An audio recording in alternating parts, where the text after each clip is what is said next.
Good afternoon. This afternoon we'll be discussing the Aboriginal culture of Australia. The group members include myself, Cleopatra Grant, Jennifer Jarvis, Lita John, Lanisha Quinlan.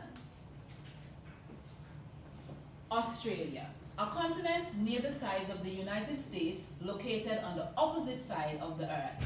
Both the US and Australia have other similarities. Their countries dominated by Western cultural traditions established by European settlers. Both had already been inhabited by groups of native people for thousands of years. The Native Americans were found in the US and the Aborigines in Australia.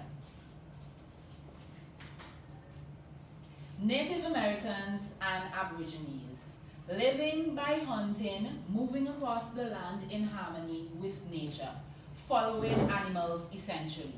Their architecture was always temporary because they were known to be nomads. The materials they used were simple, natural, and functional. Historical background. 1770, Australia was claimed by the British.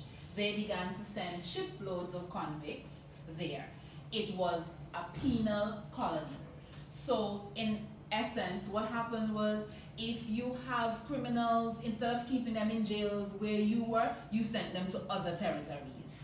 Okay, they began to, when other European settlers arrived, the Aborigines suffered a similar fate to the Native Americans in the US. Some were killed, others died of diseases, and eventually some were put on reservations.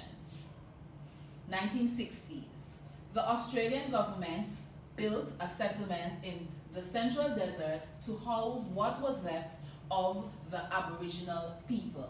1971, a European art instructor encouraged some Aboriginal men to paint murals based on the ancient patterns that had never been seen outside of Australia before.